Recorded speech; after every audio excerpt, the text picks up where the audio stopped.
So, if I had to ask you to make a list of the top 5 roles that you play in your life, would you be able to do it? Some more easily, clearly, than others. What role do you play in your family, in your friend setting, or in your community? And if 5 is too much or too little, maybe 3, 5 is overwhelming or too much. With a show of hands or nods, perhaps, and I don't want to put anybody on the spot here, would anybody call themselves teacher or educator? Dina Rock, our educator, was like, that number 1. Okay, good. Well, then, you 3 in the back, you're ready for the month of Nisan, Mazal Tov. And if not, then we, the rest of us, have a few more weeks to prepare, because Passover is around the corner. And Passover is a brilliantly innovative, eternally relevant retelling of our story, where we all serve as actors who reenact the Exodus journey. Passover is one of our shalosh regalim, one of our 3 pilgrimage holidays. Historically or biblically, Jews from all over the land of Israel would take a few days or even a few weeks to trek to Jerusalem, make a Passover sacrifice at the Holy Temple in Jerusalem, and then travel back to their village. And this is how, in short, the Passover celebration is described in our Torah. And then the temple gets destroyed, not once, but twice. Once in 586 before the Common Era, and then again in 70 of the Common Era. And Jews were banished all over and had to flee Jerusalem, and then had to find a new way to celebrate this historic moment of freedom from bondage. They didn't have the Holy Temple in Jerusalem anymore, and it was in that first century of the Common Era until today, which is about 2,000 years, that Passover became a home holiday.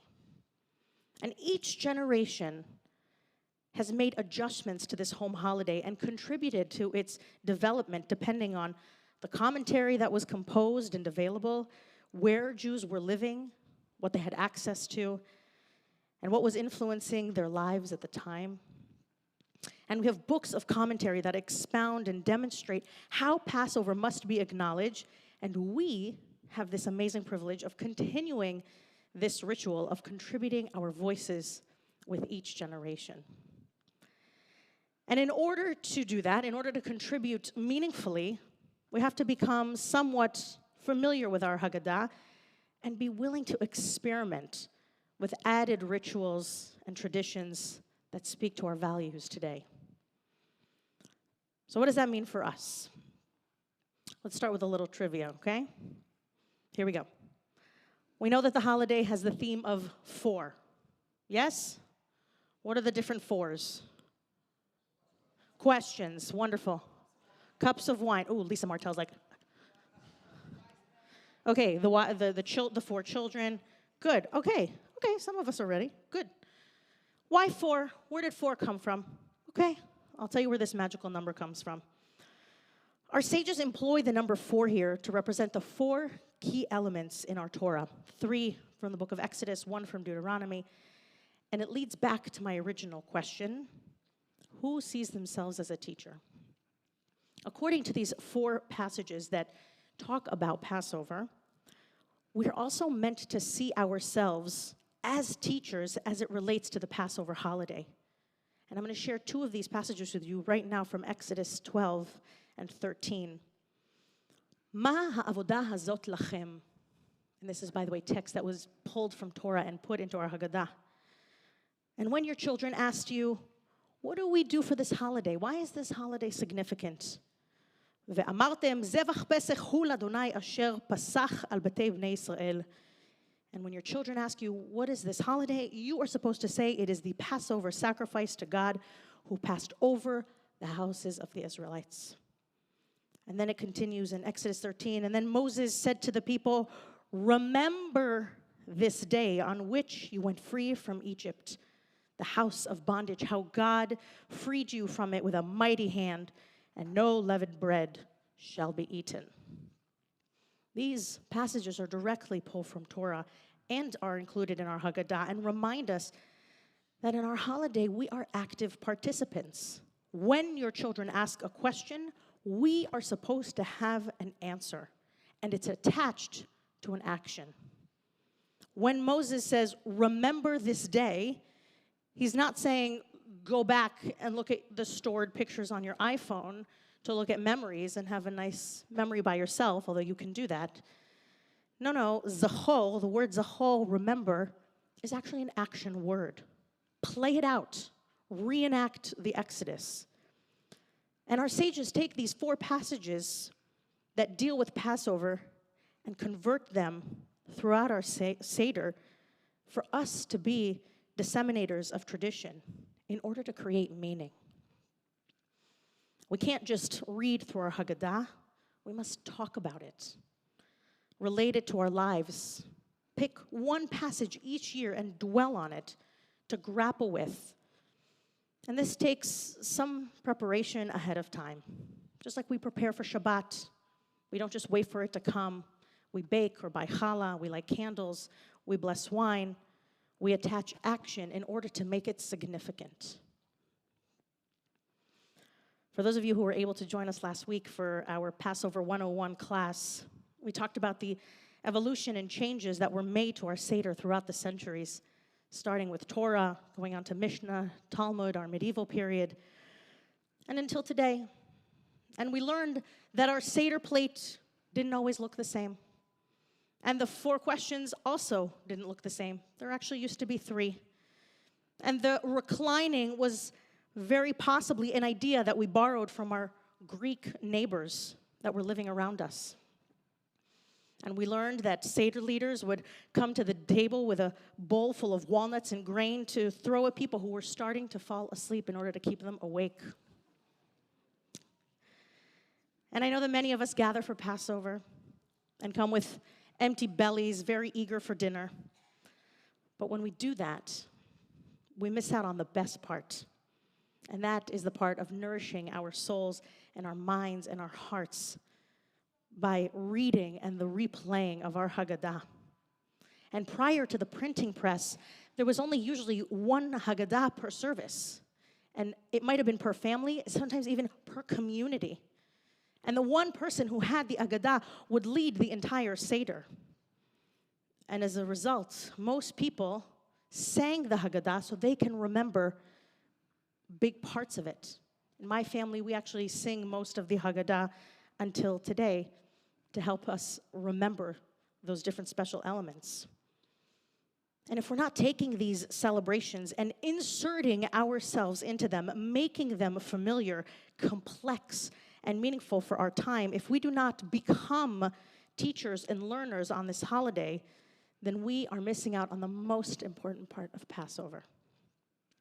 And I know it's tempting to just get to the dinner part, but we are a people grounded in evocative and expressive tradition that is rooted in text, and it is meant to be applied differently with each generation. And if we don't take the time to really make this distinct connection each year, then we will not be enriched by everything it has to offer, and it will lose meaning over time.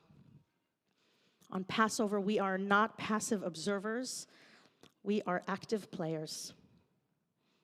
Ask complicated questions, even if nobody has the answer. Add something different to the Seder plate each year. Create a meaningful conversation around a different part.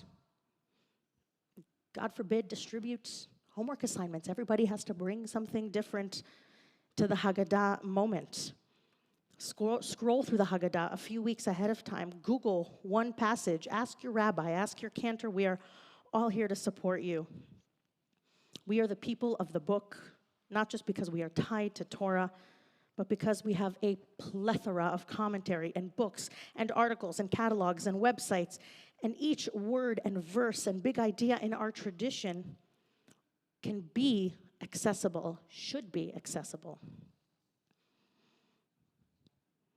We have to make it meaningful. And on this holiday, we all become transmitters of tradition while bringing ourselves and our time into the story. And I would be remiss if I didn't take an opportunity to make mention of something that is probably weighing on all of our hearts at this time, and that is the Israeli hostages who are unfortunately still in captivity, many of them today. And today is day 189.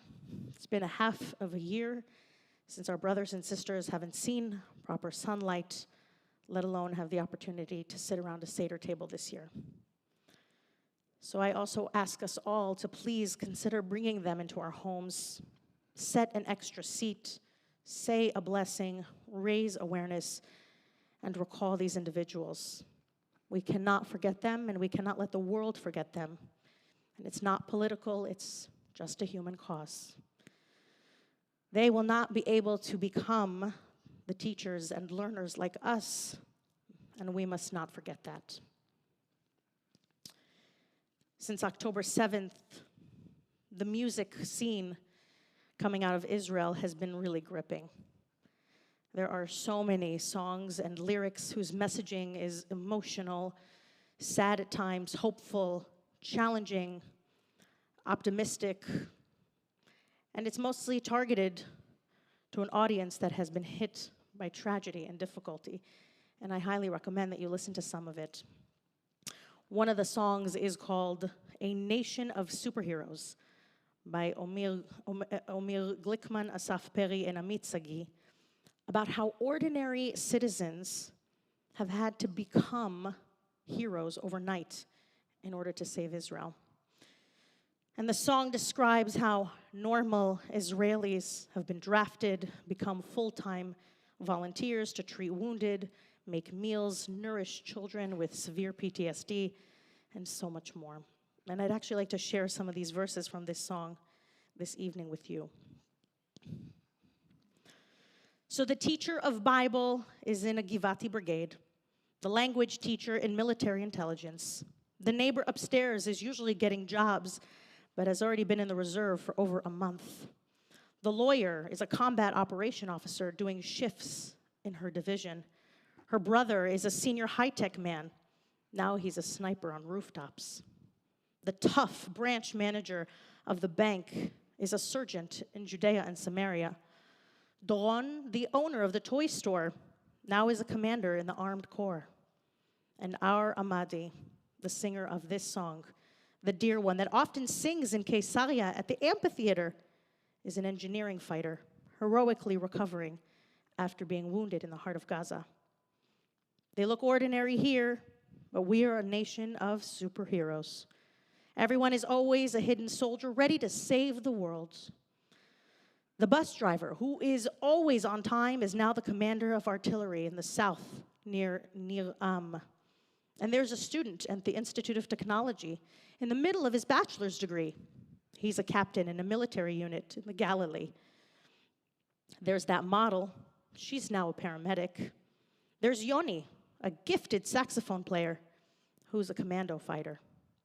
Everyone has a hidden closet or a large, well-equipped box that has a set of uniforms and a spare cloak, always ready for a challenge.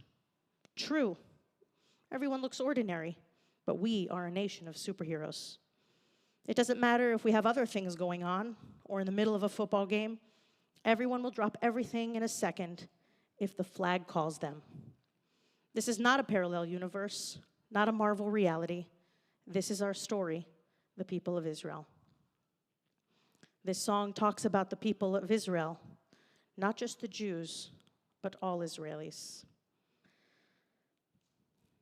On this Passover, we must also suit up and put on our armor of education and reconnect with our roots in ways that we've never done before.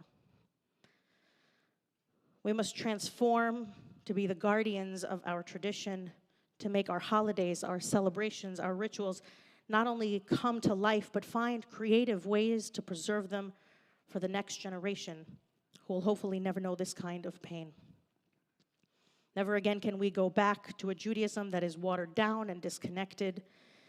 The last 6 months have been a wake-up call for Israelis, for Jews all over the world. We must bond the current generations to be well articulate in their Judaism and inspire a confidence in them and make sure that they see the importance and the value of being Jewish.